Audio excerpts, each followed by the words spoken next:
Hello, hello, hello everyone! Good morning, good morning America! And of course, isang magandang umaga na puno ng pag-asa. At maraming salamat sa ating Panginoon na alam mo, ang ganda ng buhay. So, ang daming mga blessing, ang dami din mga pagsubok. So, isang bagay lang ang natutunan ko sa buhay. Be the best version of yourself. Stay beautiful, confidently, na kahit anong sabihin ng mga tao. You know, merong nagbabasa sa akin sa social media na ang pangit ko daw, kamukha ko daw yung puwet niya. Pero hindi pa ako napektuhan doon kasi I know myself. I'm not that kind of human being. Kasi alam ko pinanganak ako sa mundo na we're created by God as a beautiful human being. Being special and unique, di ba? Sa paningin ng tao, pangit ka o hindi ka maganda, pero sa paningin ng Diyos, lahat na ginawa niya magaganda, 'di ba?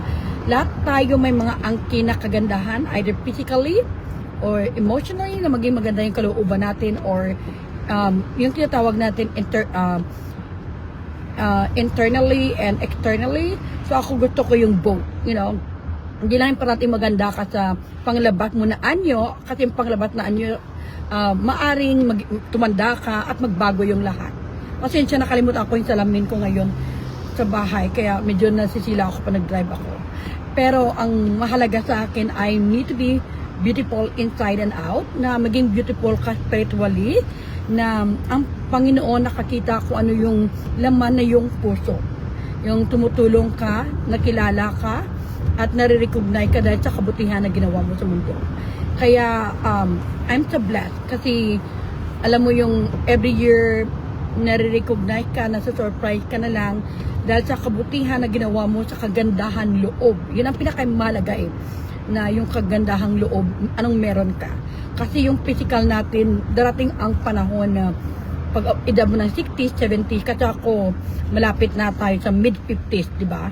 May 50 na tayo. Pero I'm so proud of myself kasi kahit 52 years old na ako this year, but I feel so good.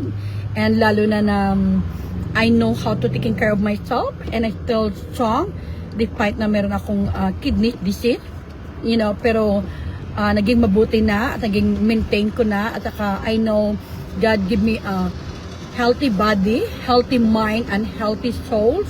Yun ang pinakamalaga yung healthy body mo, pati yung pag-iisip mo, pati yung kaluluwa mo. And you need to nurture and nourish ourselves. Kung inaalagaan natin yung physical na body natin, you need to eat healthier food, maraming bagay na gagawin natin. Of course, maligo ka everyday. Your hygiene, personal hygiene is very important talaga, na naliligo ka morning and evening para, of course, hindi lang maging mabango ka, para maging healthy ka. So, yun ang ginagawa ko. And at the same time, maraming bagay na pwede mong gawin para to make you beautiful human being. And the most important na yung puso mong tumutulong sa kapwa mo, hindi lamang sa pagtulong ko sa pagpaaral sa mga ibang kabataan, and the same time sa pag-provide ng mga school supplies. So maraming bagay na pwede natin magawa dito sa mundo. Kasi diba palagi ko sinasabi na the youth, the young people, they're the hope of our next generation. Sila yung pag-asa ng ating bayan. Kaya doon pa ako nakilala to have a good influence for them. At bilang isang philanthropist, yun din ang inano ko sa buhay ko, na every sweldo ko kailangan meron percentage na pupunta sa mga kabataan na mas nangangailangan, at saka sa mga PWD, and the same time sa mga kababaihan. So ano talaga yan, ongoing. Hindi ko man na ilabas yan sa social media all the time, yung pagbigay ko sa kanila every 2 weeks or every month, but God is watching, you know. Kasi yun ang pinakamalagay. Kaya ako I feel blessed, I've been thankful to God na sa loob ng mahigit 2 dekada, mahigit 2 dekada dito sa Amerika. Pero marami pa akong nagagawa na kabutihan dahil galing ako sa hirap, dahil alam ko kung gaano yung buhay, you know. Lalo na sa panahon na ngayon, maraming mga budget cut dito sa Amerika, but I'm so blessed kasi continuous yung trabaho namin. Maraming mga tao ngayon dito sa Amerika na lalo na sa mga teachers na because of the budget cut nawala ng trabaho, you know. At saka due to the technology, maraming mga engineers dito na laid off din. Kaya I'm so blessed kasi ang career ko, even though in the education field, pero mas needed kasi my work is more on administration and mentoring and coaching sa mga teachers. So, hindi pwede mo walang yung trabaho na yan. Kaya I'm so blessed na yun ang pinili kong career. Kasi bata pa lang ako, alam ko na kung ano maging future ko. Bata pa lang ako, alam ko na anong gusto ko sa buhay. Kaya yun ang sa buhay natin na continue to be good. You know, loving yourself is the most important version of who you are. You know, loving yourself, importante talaga yun. If you love yourself, you love God and love the people around you. Kasi yun ang pinakamalaga eh. Ipakita mo yung kabutihan, yung kagandahang loob, and being physically confident, beautiful human beings. Wherever you go, whatever you do, you have a beautiful memories na manatili sa puso mo, sa damdamin mo na habang nasa mundo ka, may nagagawa kang kabutihan. Na habang sa mundo ka, marami kang mga binigyan ng inspirasyon at pag-asa na ang mundo natin is bilog, di ba? Up and down. Umiikot. So sometimes you're up, sometimes you're down. So where you at right now in the situation of your life, it's not your final destination. Kasi ang buhay natin is weather lang. Sometimes parang may ulan, may bagyo, may unoy, kung ano-ano pa. But wherever you are, whatever you do, whatever your situation, always hope that there's always God will taking care of us. At meron tayong Panginoon na hindi tayo pabayaan kailanman. Kaya guys, ito na mga masasabi ko sa mga tao na patuloy na ninira, hayaan nyo sila, don't go down to their level. Kasi iba yung mga mentality nila. Natutuwa sila sa may nagawa silang na paninira, akala nila tama. What without their knowing is affected their peace of mind. Kasi kung meron kang peace of mind, you can move on in your life. Pag naka-move on ka sa life mo, you need to give more time about to taking care of yourself and your family. Kaya yun ang pinaka-priority ko ngayon, taking care of myself, my family, my work, my business, and surround myself with the people with positivity, passion, and prayer. Kasi yun ang pinakamahalaga eh.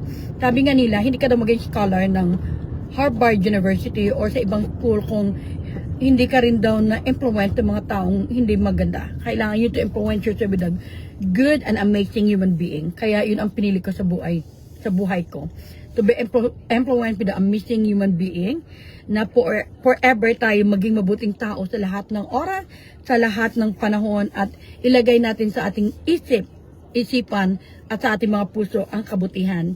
Again, thank you everyone, and nandito na ako sa work ko. Medyo maliwanag ngayon at saka nakalimutan ko yung salamin ko. But the most important is keep on smiling, keep on shining, and you know, our life, sometimes we're like a star in the sky that's shining. No matter what, you know, mahalaga sa buhay, maging mabuti tayong tao, maging positibo, and of course, the most important, the prayer and love to ourselves. Loving yourself, loving God, and loving the people around you. Again, guys, isang magandang umaga, tanghali at gabi, and maging pulot na aral sa ating lahat na maging mabuting tao. We need to stay beautiful inside and out, especially how to take care of ourselves, how to take care of our soul, and how to have a peace of mind. Having a peace of mind is the most important wealth na kayamanan meron tayo. Kasi yun ang kayamanan na hindi rin mawawala kagaya ng education. And then mabuhay again, and thank you so much at maraming salamat. God bless us all, and see you next time. Again, ako ay si Anarita Reyes, nagsasabi, ang buhay ay puno ng pag-asa. Sa Diyos lang tayo umaasa at magtiwala sa ating mga sarili. There's always hope and love with God. God bless us all, and I love you all. Thank you, and mabuhay.